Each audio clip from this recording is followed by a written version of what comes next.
Hey everybody, it is Christina with Dirt Road Diva. Welcome.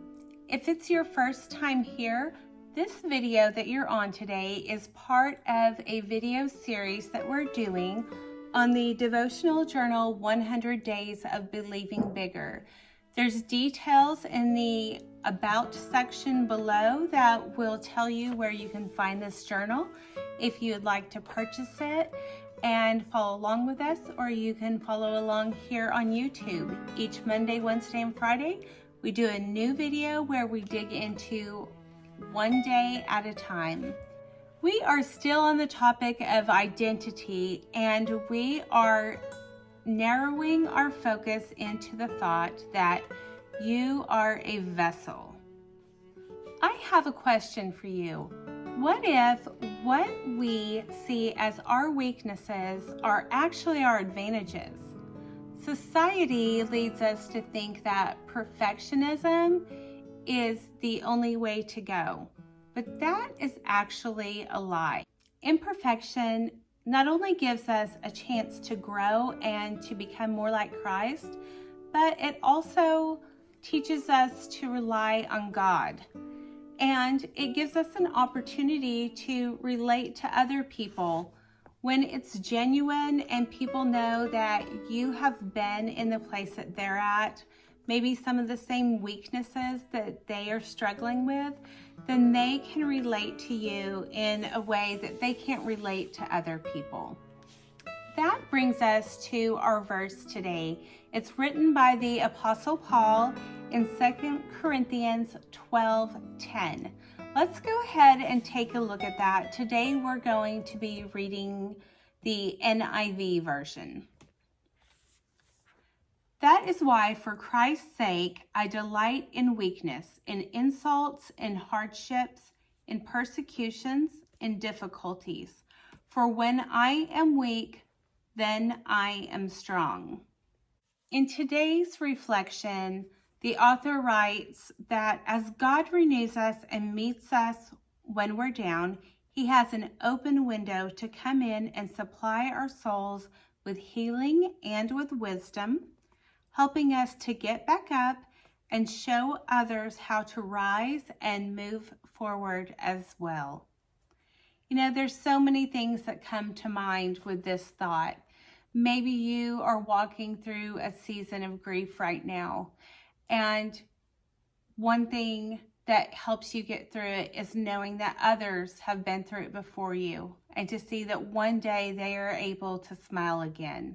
Maybe like myself, you have gone through a divorce, and even in something so terrible that is not what God desires for our families, others can look at you and see how you walked through that valley and how you came out on the other side.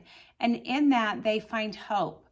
And if you and your life point all things to God, then that is what's going to give them hope too.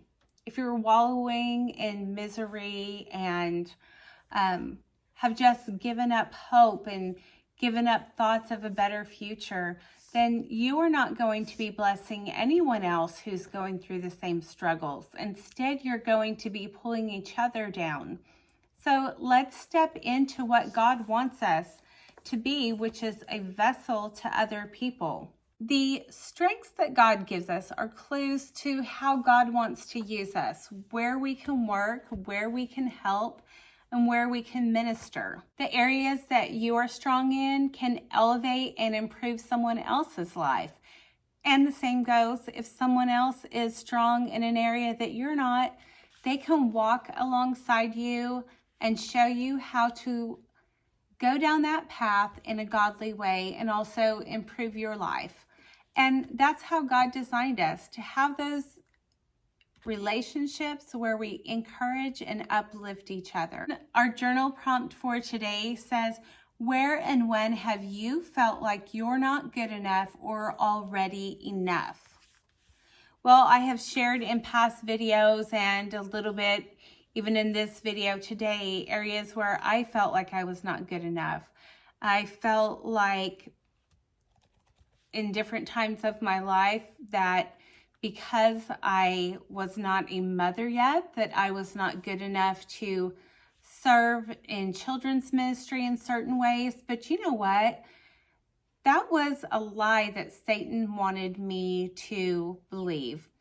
He wanted to keep me from doing that. But instead, because I longed for a child so much, I saw the little children in the church in such a beautiful way, and they were so precious in my sight, and I could just love on them. And the same when I was working in the school system, I loved on those children so much because I saw what a absolute gift they were and to be treasured. So instead of that being my weakness where I wasn't worthy enough as a woman, that gave me a different strength. And again, I think that the enemy whispered to me that because I was divorced, there was things that I am not worthy of, that I'm not even worthy to do this devotional series here because I'm divorced. But that is not true also. I bet you have something like that too. And the thing is that those feelings are going to come up over and over and over again. And unfortunately, they often keep us from stepping into what God has in plan for us. So the next time that you hear those little voices telling you that you're not enough and that all your imperfections or your past make you unqualified, remember the truth that because of those things, maybe that's exactly why you're qualified. Well, let's go ahead and wrap up today by closing in a short prayer. Lord, you are the source of my strength and the force that enables me to grow. Because of you, nothing is lacking in me. I am a work in progress, and yet, at the same time, still more than enough. Steer me and strengthen me into all you have envisioned me to be. Amen. Thank you for joining us again today. You bless me each time that you click on this video, each time that you leave a comment, each time you give it a thumbs up. I really don't have the words to tell you how much it blesses me and encourages me. So from the bottom of my heart, thank you to all of you across the country and across the world who have been a part of this Bible series already and who will continue to join in over time and be a part of it. If you have any prayer requests, please leave those below and know that I will be praying for you. And again, I ask that you would continue to pray for me, that God would just give me strength and wisdom to get through this 100-day devotional. Thanks again and have a wonderful day. Bye.